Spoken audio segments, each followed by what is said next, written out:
Okay, hello everyone, and welcome back to another episode of Market Outlook. I am Kavita Agrawal, and I will be taking you through what happened in the market this week and what is expected to happen in the weeks coming forward. We will be discussing the chart of Nifty, Bank Nifty, and the intersector relative chart. We will start with the 3-minute time frame of Nifty and move forward from there. But before I take you forward, I want to tell you one thing. We can analyze the market in many different ways. It can be technical, it can be fundamental, it can be quant, it can be only macroeconomic data. If you're doing it right, it is enough. You don't have to do all of them at the same time. They are not supplements, they are substitutes. It is good if you want to use multiple methodologies to confirm your results, but doing all of them at the same time can be a little bit of a waste of time. For me personally, I have seen price action analysis, precisely volume and simply price action, has been more than sufficient in telling me what the market is going to do over the next few weeks, next few months, even next few years and sometimes. Yes, I have been able to pick up long-term stock ideas purely on the basis of my technical analysis alone, with a little bit of input from what is happening out there in terms of macroeconomic analysis and sectoral tailwinds. Now, if you're interested in that, simply visit my website to get more information. But for now, let's move on to the chart of Nifty.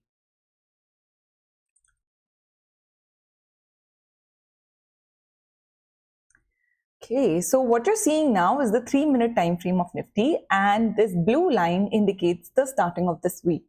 This week has been peculiar in the sense that we started off with a positive momentum. We ended with a positive momentum, but in between that, the entire week experienced a downside move. So let's look at the momentum indicator RSI that we have on the chart and analyze what it is telling us. One thing that stands out here is the RSI stayed shy of going above the level of 60, not one, but on multiple occasions. The last time that it did, that was on Friday, it also gave a negative divergence, which is, as you might already know, not very good for the index. Now, that's the first thing we noticed. Now remember, 60 on the RSI, when taken as resistance, also means bearish momentum is underway, because during a bearish market, 60 acts as the resistance for any stock, index, currency, commodity, whatever you study on the RSI, on the charts. The beauty of RSI, why I like to depend on it so much, is that this indicator, by the means of its formula, is capable of adapting to the nature of the underlying asset that you're studying. So here we notice that the way the RSI has been taking resistance on the 3-minute time frame is indicating some bearishness to continue in the short term. Remember, we are analyzing the 3-minute time frame here, and the 3-minute is good for analyzing very short term, like next few days of price action. Okay, now let's make another observation on the 3-minute time frame. The RSI here has also breached the level of 30 every time the correction was underway. What does this breaching of 3-minute time, the 30 level on the 3-minute time frame indicate? It indicates that the bear momentum is very strong. So in a bull market, we know that the RSI takes support near the level of 30 or max or 40. It does not go below the 30 level. But in a bear market, it does. So if you have to talk about the range, in the bear market, the range is from 60 to 30 minus, and in the bull market, the range is 30 to 60 plus. Okay. So the 3-minute time frame in summary is telling us that the bear momentum is already underway strongly, and it is expected to continue because the RSI continues to take resistance at the level of 60 and has shown a small negative divergence as well. Another thing is that here this line is the 500 EMA. Let's double click and make sure. It is the 500 EMA of the 3-minute time frame, and these EMAs have a tendency of lending resistance or support on all time frames. So this 3-minute 500 EMA is also lending resistance to Nifty right now. Now, let's move on to the 15-minute time frame. Now, this is the 15-minute time frame, as you can see. And on the 15-minute time frame, also what we see is that Nifty has reached the level of 30 repeatedly when the price formed lower lows.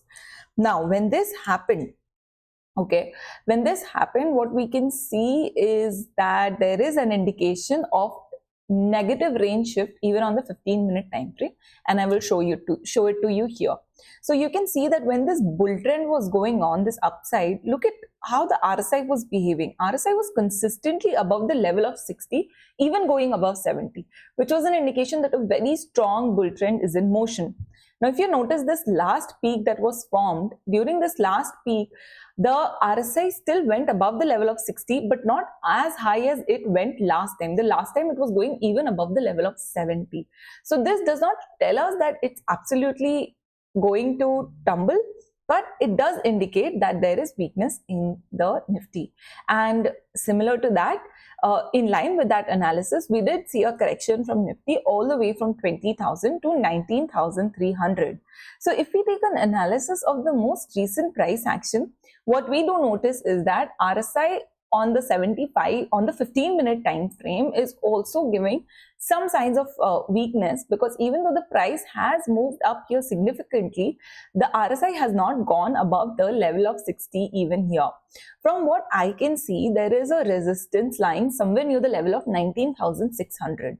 So on Monday when the markets open, even if there is some upside, as long as the index is not above the level of 19,600, I believe it has a very good chance of going down to the level of 19,200.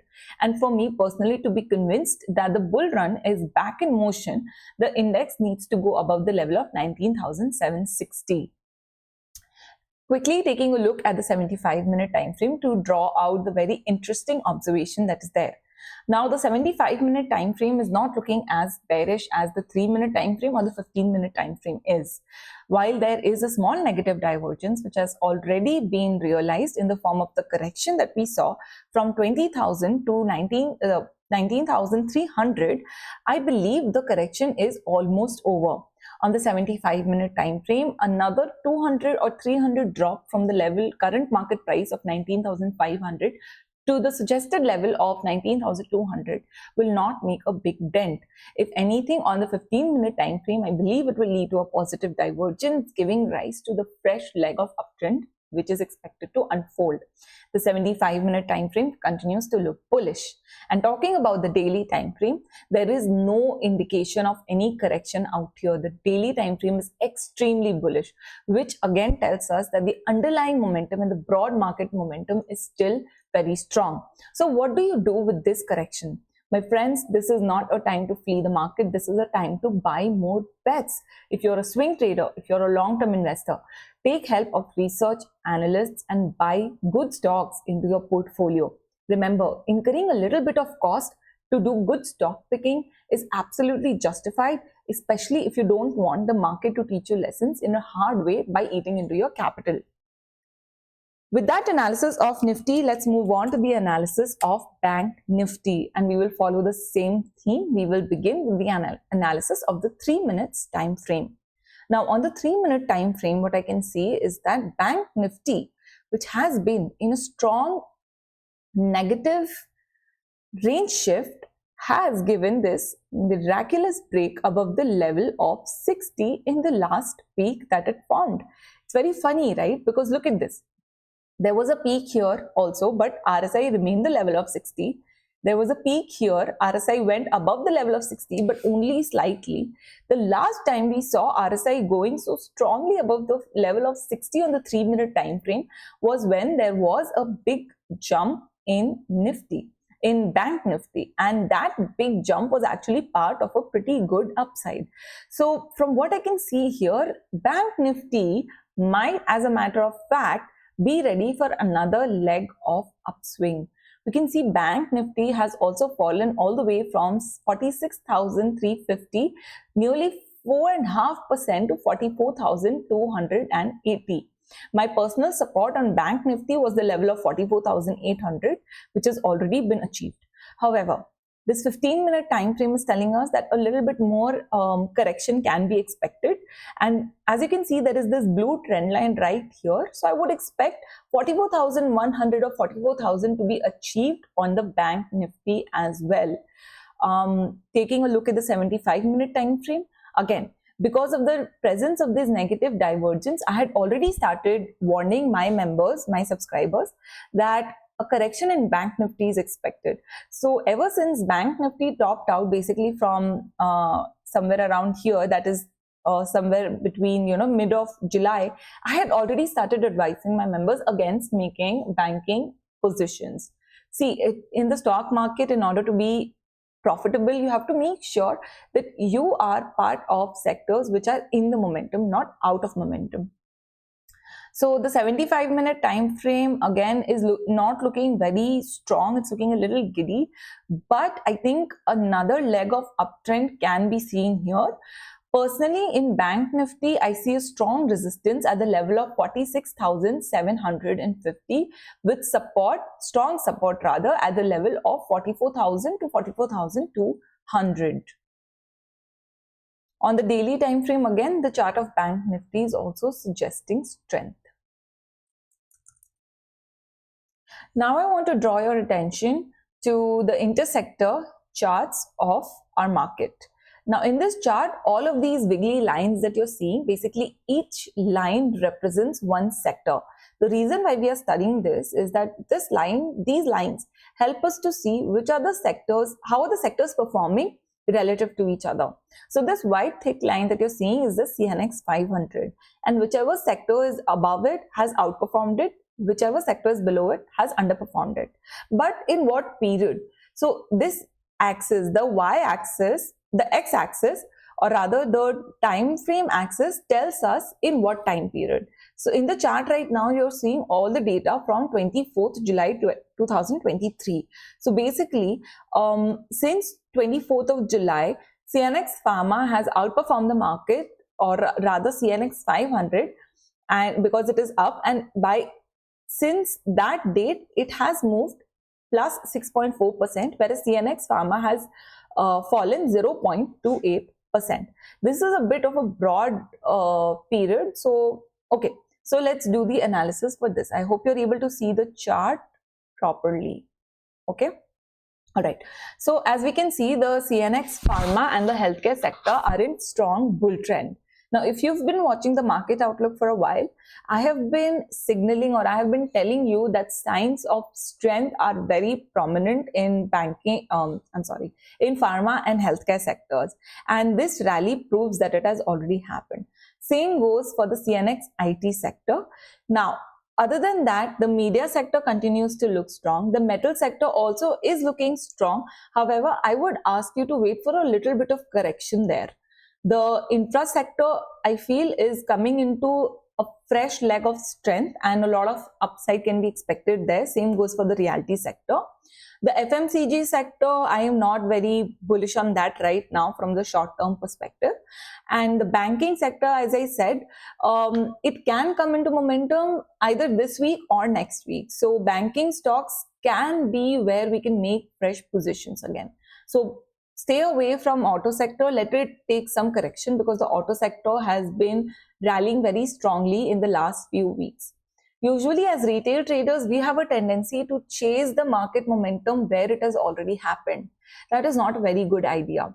You have to enter stocks before the momentum unfolds if you want to make money for your portfolio. Because when you go and buy stocks which have already given a rally, there is a high chance that you might be giving your capital away to the early birds. With that, we have come to an end of the market outlook analysis for this week. I hope I was able to help you out in making your decisions for the next week. If you are interested in connecting with me and knowing more about my analysis and my methodologies, please do join my free Telegram channel, which has been linked in the comments below. Thank you so much for joining in. I will see you again on Tuesday in my live session where I will discuss some topics important for retail traders in the Retail Traders Special Series. Until then, thank you so much and have a great weekend.